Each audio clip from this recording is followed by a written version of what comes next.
The Juarez Valley is a 40-mile stretch of cotton fields and ghost towns. It runs along the Rio Grande and is just a few steps away from the 18-foot fence of the US border. Dubbed the Murder Valley, it holds the title of the world's most dangerous place. The town, which used to have 60,000 members of its community, now has around 5,000 surviving residents, which live in fear. Run by the cartels, the streets are known for being regularly decorated with drugs, blood, and corpses. Juarez Valley averages 160 murders per 100,000 residents annually. The murder rate is incredibly high, not only due to the normality of crime, but also due to the fact that cartels are fighting over each other for control of the territory. The majority of the shops have been closed for good, with gravestones lining the streets in remembrance of those who have been killed. The buildings are full of gang graffiti, a lot of them markers of how many have been murdered on the marked spots, serving as warnings to others. The entire town looks like a scene from a horror movie, poverty-stricken,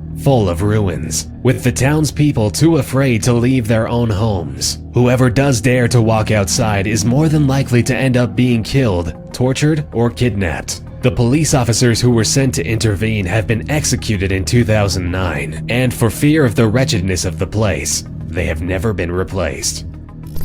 One of the few routes which connect the Amazon rainforest with the capital of that area of Bolivia is a road with a quite discouraging name, known as the Death Road. The road was built by Paraguayan prisoners in the 1930s, and it underwent modernization about 20 years ago, beginning at 15,400 feet and taking the lives of approximately 300 people a year. It's quite surprising to find out that the Death Road is one of Bolivia's greatest tourist attractions. Adrenaline seekers seem to be drawn to the deadly route, considered the world's most dangerous stretch of road. The 40-mile journey offers stunning views of the rolling hills of the Amazon rainforest, but is quite a feat for a mountain biker to undertake. It comes with a terrifying sheer drop into the canopy, as two rubber tires separate the rider from a narrow single-lane road, with very little in the way of railings. The thrilling downhill ride has taken 18 mountain biking enthusiasts' lives in the last 10 years.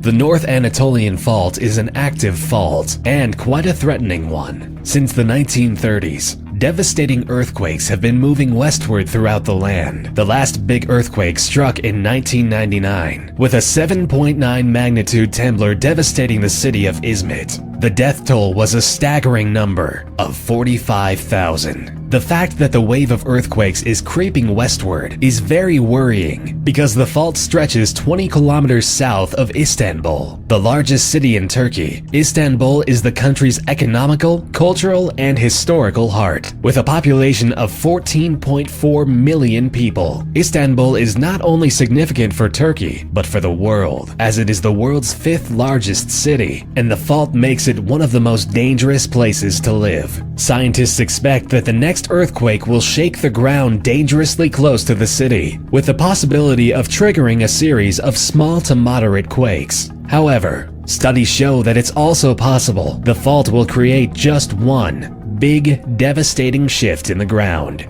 which could be the end of Istanbul and the death of millions. One of Africa's Great Lakes, Lake Kivu, is located along the border between the Democratic Republic of Congo and Rwanda, stretching across 2,700 square miles. The lake covers dangerous secrets. Below it, there are 2.3 trillion cubic feet of methane gas, alongside 60 cubic miles of carbon dioxide trapped beneath the lake under the pressure of the water and the earth. If the gases were to be released from their trap, they would spread a lethal cloud over the whole area, meaning certain death for over 2 million Africans settled in the basin of Lake Kivu. In the 1980s, 2 similar African lakes released their toxic gases and resulted in the deaths of over 1,000 people. Scientists are concerned that the same fate awaits the residents of the Lake Kivu area, as it has similar chemical composition. The deadly toxins are caused by volcanic activities taking place hidden away underneath the massive lake. San Pedro Sula is a city in Honduras, located not far from the Caribbean Sea, with an estimated population of 1 million. It is the second largest city in Honduras. However, the city sadly has a negative reputation. In 2013, it has taken the title of the most dangerous city on the planet, stripping Mexico's Murder Valley of the title. That same year, upon claiming the title of the most violent place on the planet, the city had seen 187 homicides per 100,000 residents. The city is a major operational and strategic point for distribution of drugs and arms. With significant gang activity, it is the center of trafficking, providing the rest of the country with its 70% of illegal firearms, which in turn result in the 83% of the homicides. Labeled the murder capital of the world, San Pedro Sula is a place where tomorrow is always an uncertainty.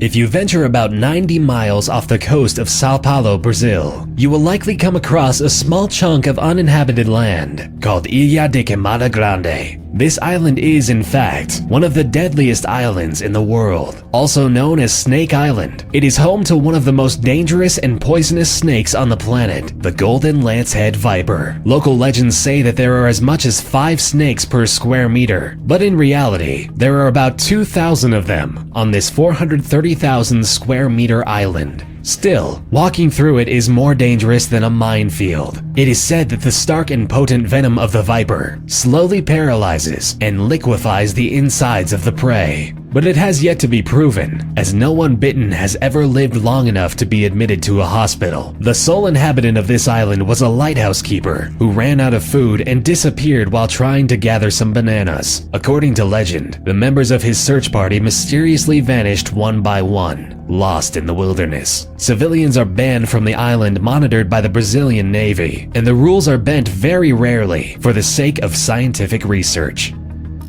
Situated in the Huyan city, Mount Hua is known for its beautiful views and vistas, but also dangerous and deadly paths. Considered a holy place, Mount Hua is one of China's Great Five Mountains. Monks and pilgrims made paths and staircases as ways to climb the mountains in order to reach the 5 peaks. However, the climb is not for the faint-hearted. The mountain is considered the most dangerous climb in the world. With time, the paths have been reinforced because of the incline in tourists venturing out and seeking adrenaline-inducing adventures. But this mountain still remains one of the most difficult sights to conquer on Earth. The plank trail consists of wooden platforms, a bit over 2 feet wide, bolted onto the mountainside, and the only thing to secure oneself to it is an iron chain, which hovers freely in the air. And when the planks disappear, the only way to continue is by crossing steps on small divots carved into the mountain. Unfortunately, there are no exact statistics as to how many people die while on this path, but with local rumors naming about 100 deaths per year, the hike on Hua Shan surely lives up to its name, the deadliest hike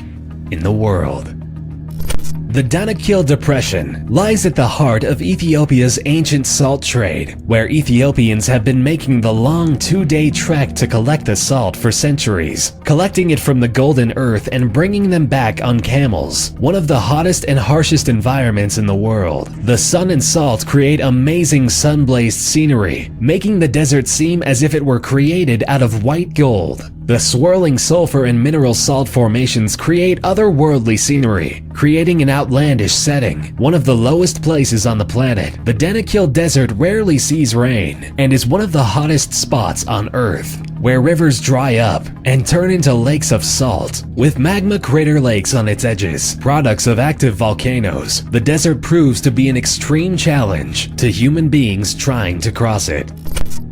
The MAYAK complex was an area in Russia which served as secret headquarters for nuclear research and development. Most of the workers in the underground facilities were prisoners who agreed to work in such conditions in exchange for a lesser sentence. They were accompanied by leading Soviet nuclear scientists. Still, none of them survived to see freedom, as no one could survive such high-level radiation for more than 5 years. The MAYAK experiment was the source of many nuclear disasters, The research proved lethal for the residents of the 24 villages along the banks of the river, as the radioactive waste had been dumped into the river, which was the source of drinking water for the villagers for 6 entire years. In 1957, a radioactive waste containment sector failed and exploded, the toxins affecting over 250,000 people in the area. The people were evacuated only 10 days later, after being already exposed. By 1959, every tree within a 12-mile radius was dead. All of this was covered up by the government, leaving the people clueless to the lethal dangers they were living beside. Based on the number of violent crimes per 1,000 residents, and taking into account how many of those have needed the involvement of the FBI, Camden has taken the title of the most dangerous city in the USA. Camden is situated in the state of New Jersey, on the east coast of the Delaware River. In the past year, Camden has seen 1,895 violent crimes, taking into account murder, rape, robbery, and aggravated assault. This might not sound like a great amount of crimes when compared to some other big cities. For example, Camden's neighbor across the river, Philadelphia, has seen 17,088 violent crimes last year. However, the key element that needs to be taken into consideration is the population of the city, which consequently leads to the average number of violent crimes per 1,000, which in Camden soars over the national average of 3.8 violent crimes per 1,000 people, with 25.66, more than 6 times the national average. This all leads to the conclusion that the chances of you becoming a victim of a violent crime is 1 in 39.